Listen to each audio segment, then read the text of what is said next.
Hello, I'm Mary Ann Rogers Scarlette, Bennett College class of 1954, but I choose to say that I am one of the original campus brats. Other than President Jones's children and several other deans, I grew up on this campus. My parents brought me to the campus when I was about 9 months old, and that was in 1933. I have a unique perspective about the campus, and when I reflect on this exhibit that talks about the early years, it brings back a lot of memories. I was fortunate enough to see many of the buildings go up, especially after Pfeiffer Hall. When I was a toddler, my mother would sit me on the front porch and I watched and watched. That kept me busy because I could see the construction going on. So after Pfeiffer Hall, the majority of the buildings on this campus I saw go up. That was part of my entertainment. And being campus brat, I knew just about every nook and cranny. To facilitate that and to help that, my father was the first superintendent of buildings and grounds.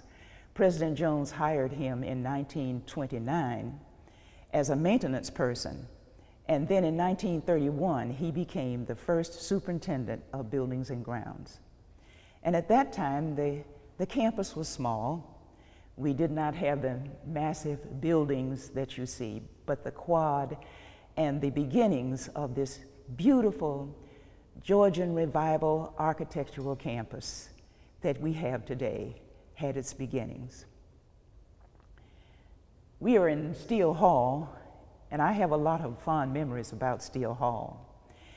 In 1941, my mother, who was a dietitian, was hired by President Jones to be the dietitian in this building. So I had a kind of an inside advantage of the dining hall. Bennett College began as a co-ed institution, and because of the need that the college had to keep things rolling, the college student body took care of itself. And because of that, in this picture, up in the corner, you see the male students have chopped wood and are ready to distribute it to the various residences and class buildings so they could have heat. Students had an investment in the campus and in the campus life. We had no maids. We had no housekeepers. We had no groundskeepers. In the fall, it was leaf raking day in the fall. And we get out and rake in front of our residence halls so that things would look nice.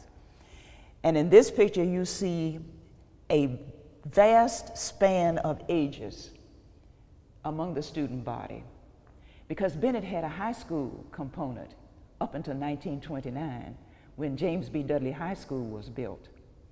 And up until that time, we were the only secondary education facility in the county for Negroes. And in 1929, it moved to Dudley High School, and it was phased out. So that took care of the men, that took care of our football team, that took care of our baseball team, that took care of all the sports in which men were involved. The Bennett story has been told in many media outlets. Ebony magazine ran an article where we were called the Vassar of the South. The New York Times, in an article written by Benjamin Fine, talked about the beauty and the ambiance of the campus. And all of this was a result of the dream that President Jones had for this institution.